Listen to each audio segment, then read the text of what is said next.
Still waiting in line? Again?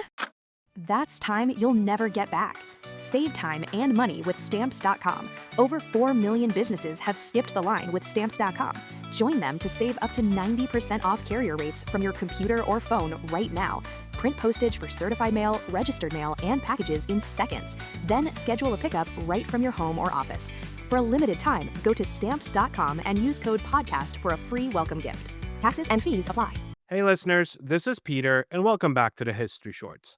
Today's episode is brought to you by the Podcast Republic, your ultimate listening app. Discover and subscribe to thousands of podcasts from around the world. Download Podcast Republic today, available on Google Play and the Apple App Store. Today on History Shorts. On the night of April 26, 1777, a 16-year-old girl named Sybil Ludington is said to have mounted a horse called Star and then ridden 40 miles through rain and darkness across the hills of Putnam County, New York. Her mission was to rouse her father's militia, 400 men scattered across the countryside, and rally them to answer a British raid on Danbury, Connecticut. She rode alone. She rode in a driving rainstorm. She rode twice the distance of Paul Revere, and she was 16 years old. If this story is true, and here we must be honest with you, it is one of the great acts of individual courage in the entire American Revolution.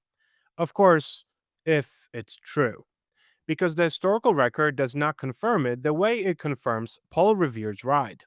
And the question of what the evidence actually shows and what that question reveals about how history remembers women versus men is as interesting as the ride itself.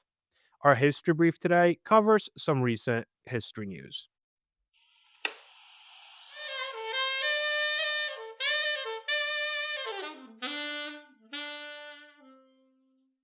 A quick word from our sponsors. When you need to send the perfect rose bouquet, only one brand can say they've been the floral authority for 50 years. 1-800-Flowers. Why should you trust 1-800-Flowers? They hand-select every stem to ensure top quality. And with nationwide delivery, smiles and satisfaction are 100% guaranteed. And right now, when you order a dozen multicolored roses, we'll double it at no extra cost. Don't miss out on this limited time offer. Order today at 1-800-Flowers.com/podcast. That's 1-800-Flowers.com/podcast. This day in history.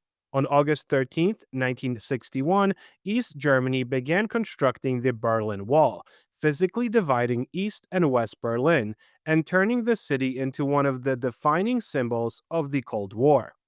On August 13th, 1521, Spanish forces led by Cortés brought the Aztec Empire to an end and began centuries of Spanish colonial rule in Mexico. Let's begin with what is not disputed. On the night of April 26, 1777, the British were real. General William Tryon landed 2,000 redcoats at Westport, Connecticut, marched inland, and burned Danbury, a major continental supply depot holding provisions, munitions, and equipment critical to the Patriot cause. The Danbury raid was a genuine military crisis, and Colonel Henry Ludington, Sybil's father, a militia commander in Putnam County, was the man who needed to respond to it. His regiment was on break. It was planting season, and most of his men were farmers scattered across wide rural areas. A mud-soaked messenger arrived at the Ludington farmhouse with the news. He was exhausted and unfamiliar with the local roads. Someone needed to ride. Sybil's father needed to stay, to command the response, to organize, to receive the men as they arrived. The question is, who rode? The traditional story says it was Sybil, riding through the night, beating on doors with a stick, crying the alarm, covering 40 miles before dawn. The men mustered, they marched, they fought the British at the Battle of Ridgefield the following day. George Washington himself, the story goes, later thanked Sybil personally for her service. It is a perfect story. It is also almost entirely undocumented in the contemporary record. No newspaper from 1777 mentions Sybil Ludington's ride. No military dispatch records it. No letter written at the time refers to it. Sybil's own surviving letters, written across a long life, do not mention it. The earliest written account of the ride appeared in 1880, 103 years after the event, in a history of New York City by a writer named Martha Lamb, who cited interviews with the Ludington family. The earliest known document referring to the ride is a letter from 1854, 77 years after the fact, written by Sybil's nephew, asking that she be recognized at a ceremony honoring Revolutionary heroes. Before that letter, the historical record is silent. Does this mean the ride didn't happen? Well, not necessarily.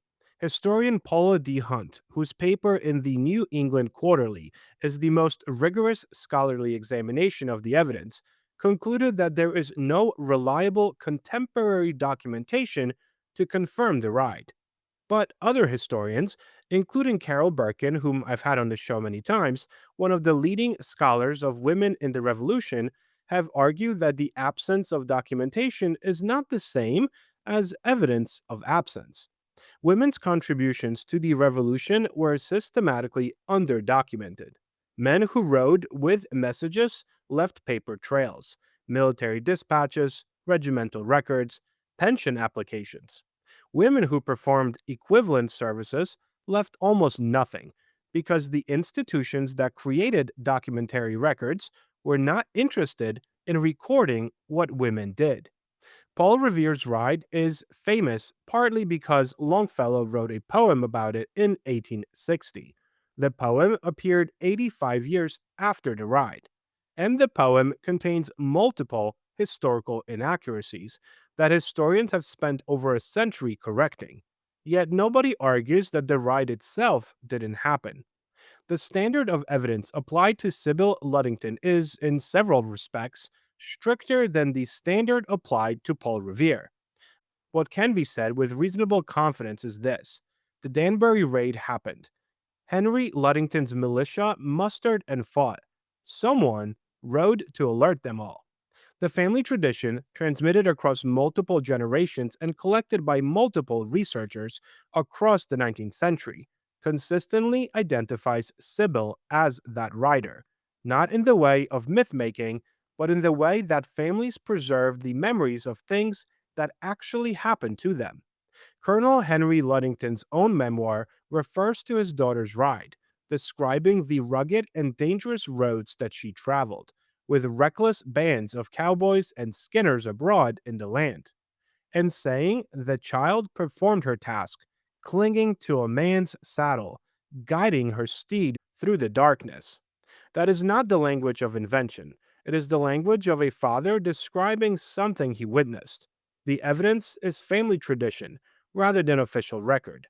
Family tradition is not nothing.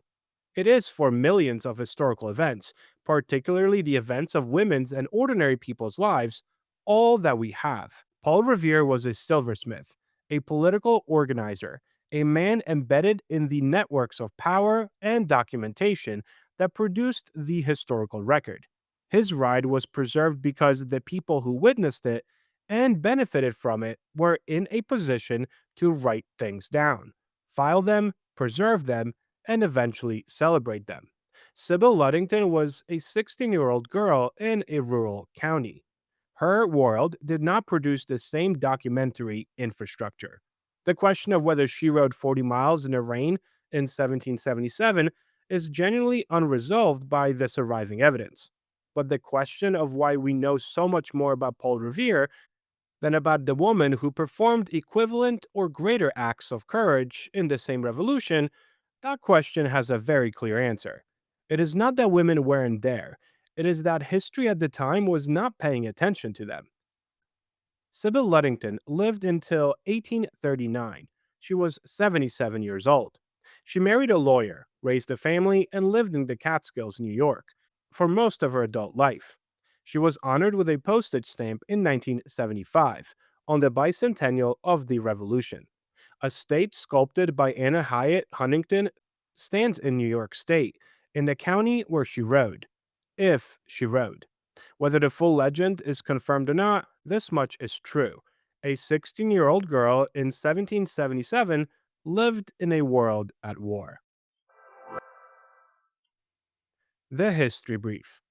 Today, on some history news, we're headed to Northern England, where a museum is inviting visitors to do something few people would willingly choose: spend a day living like the poor in Victorian Britain. According to recent reporting, the newly restored Workhouse Museum in the city of Ripon has reopened with immersive exhibits that allow visitors, especially children, to experience what life was really like inside a 19th century English workhouse, the institutions made famous by Charles Dickens' Oliver Twist. Now, if you've read Oliver Twist, you'll probably remember one of the novel's most famous scenes. Young Oliver timidly approaches the workhouse master and says, "Please, sir, I want some more." The line has become legendary, but what many people don't realize is that Dickens wasn't inventing some bizarre fantasy. He was criticizing a very real system.